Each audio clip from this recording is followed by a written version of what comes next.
Hello, my name is Caitlin and welcome to Country Kitchen SweetArt's channel. In today's video, I will be going over tips for melting chocolate as well as how to troubleshoot if your chocolate gets too thick. Let's get started.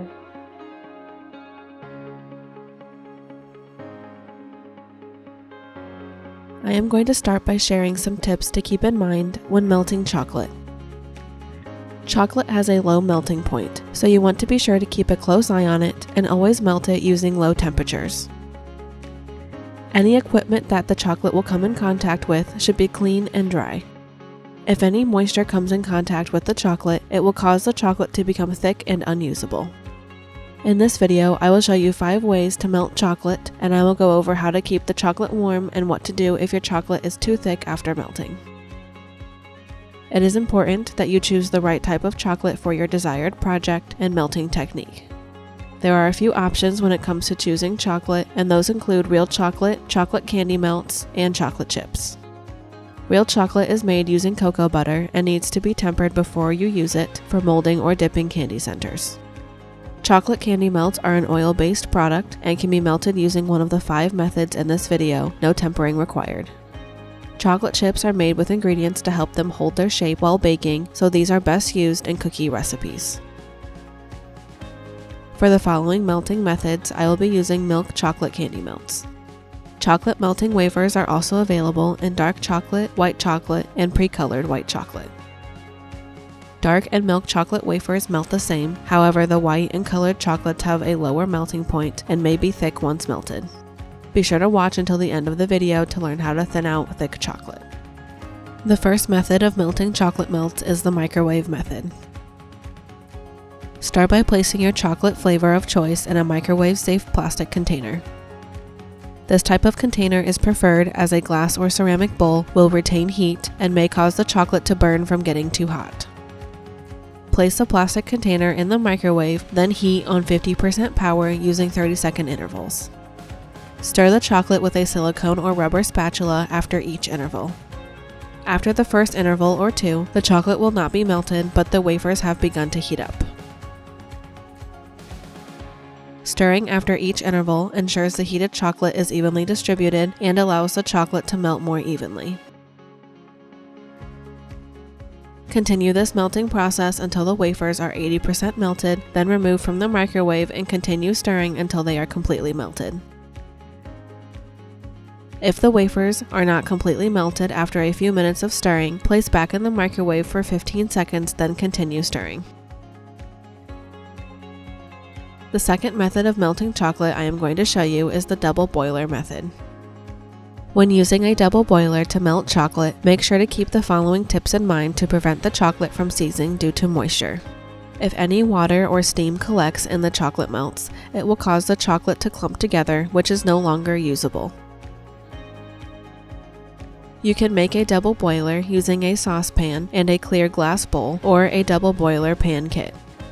Make sure the top container makes full contact with the edge of the bottom to prevent the steam from escaping.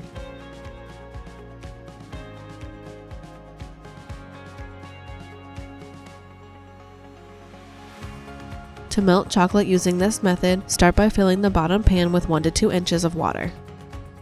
Place on the stove over low to medium heat and allow the water to begin to simmer.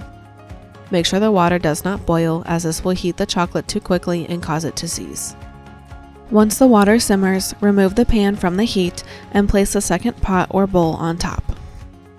Add the chocolate melts and stir continuously until they are melted and smooth. Be sure to remove the pan from the heat while stirring the chocolate to ensure it does not overheat. The chocolate melts are ready to be used for dipping treats or molding candy centers. If the chocolate starts to set up while you are using, place the bottom pot of water back over the heat and bring to a simmer. Remove the pan from the heat and place the pot or bowl of candy melts on top and stir until it has reached your desired consistency. The third and fourth methods of melting chocolate use a slow cooker and electric skillet. These methods are very similar to one another, so use the following directions based on the equipment you have. Line the heated area with 3 to 4 dry towels and turn to the lowest setting.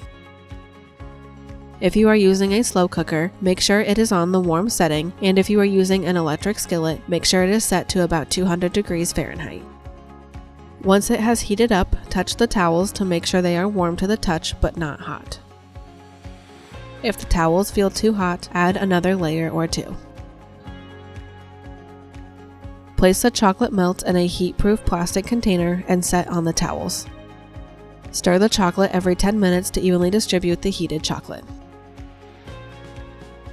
Both of these methods will take about an hour to melt the chocolate.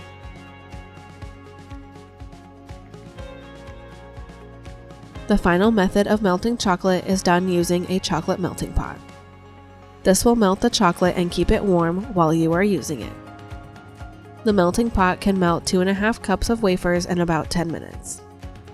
Add the wafers to the melting pot, then turn on and be sure to stir often to prevent any chocolate from overheating.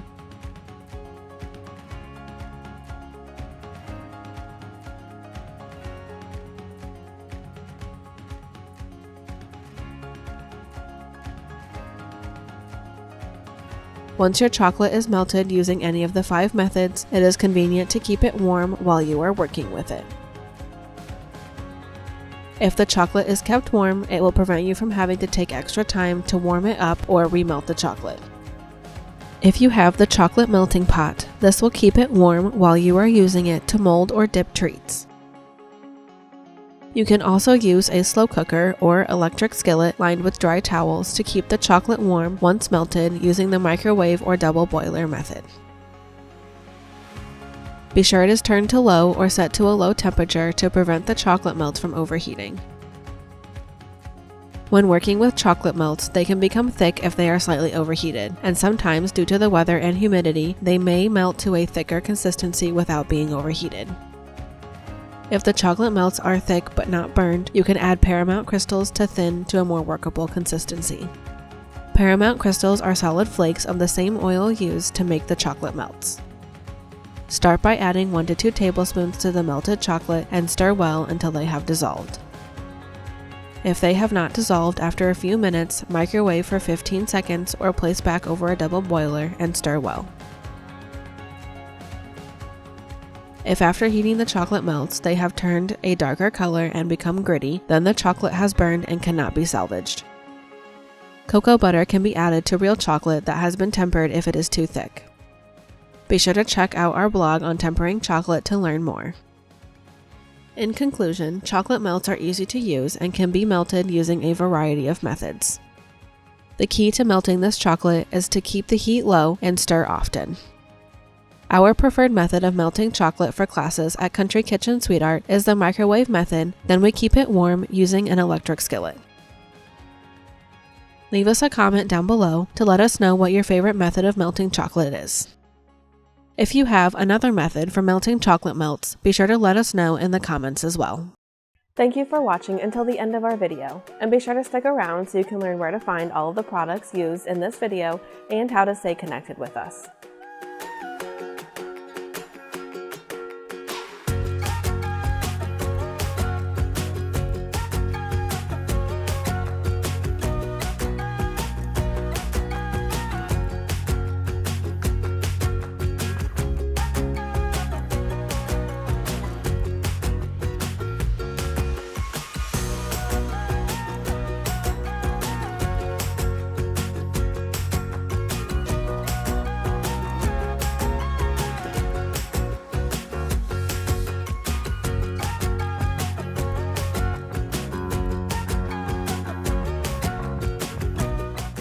To find the products used in this video, scroll down to the description and click on that link. That link will take you to our website, and below the photo you will find all of the products used in this video. Follow us on Facebook and Instagram to stay updated on our newest products, sales, and our giveaways. If you would like to see more videos like this one, check out our baking and decorating tips playlist on our channel. Be sure to leave us a comment down below letting us know if you liked this video and what kinds of videos you would like to see next. Stay tuned for our next video where I will show you how to make a cupcake flower bouquet. See you next time!